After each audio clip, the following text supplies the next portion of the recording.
Thanks for joining us here at the Digital Desk for your 3 o'clock update. I'm Elizabeth Rollins. You can watch us live, WTOC.com, Facebook, Twitter, Amazon Fire, and Roku. Today, South Carolina lawmakers are discussing ways to expedite the construction of the Jasper County Port. This after the South Carolina Ports Authority said the project isn't needed for another 15 years. In 2009, lawmakers asked the state's Ports Authority to get started on the Jasper Port, but the Ports Authority said that the Port of Charleston would be able to handle the bulk of the business for now. But lawmakers disagree. A conference call scheduled this afternoon. 15 South Carolina legislators will discuss what the short-term and long-term objectives should be in order to get the project expedited. This is expected to be one of many meetings ahead, and of course we'll be listening in on that conference call and let you know what happens.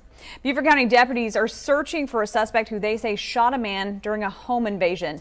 Deputies were called to a home on Old Jericho Road in Burton just after 5 o'clock Sunday morning. The victim told deputies a man kicked in the door of his home, demanded money at gunpoint, and then shot him. Suspect then took off. The victim is now being treated at the hospital.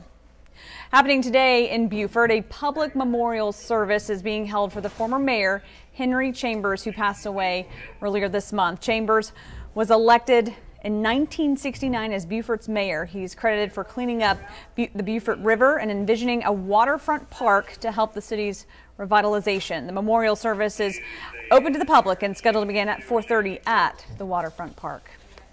And our First Alert weather team continues to track the chances of storms this afternoon. Chief Meteorologist Dave Turley explains who will be impacted during your evening commute.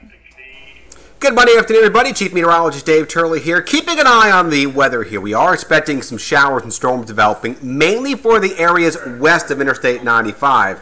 And it could produce some locally heavy rainfall. That'll be the main concern, which we're going to keep our eyes on, maybe locally greater than 1 inch, which could cause some localized flooding. But generally, winds, anything develops in any of those thunderstorms, generally 40 to maybe 55 miles per hour, keeping it a little bit below severe limits. And when we are expecting those showers and storms developing, it'll be more mid-afternoon. So right now, at this 1 o'clock hour, we're actually pretty quiet out there and not much going on locally. We do have a front of boundary draped across the area, and with the sea breeze, as we heat things up, here we go. By 2 o'clock, getting some scattered showers and storms. Notice they're west of Interstate 95, and they're going to be moving their way basically for the inlet area. So from east to west, a general motion.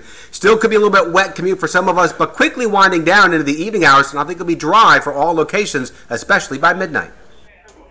And if you have any questions or comments, please post below if you're watching us via Twitter or Facebook. We'll be back in about less than an hour for the News Now on air with Mike Stila.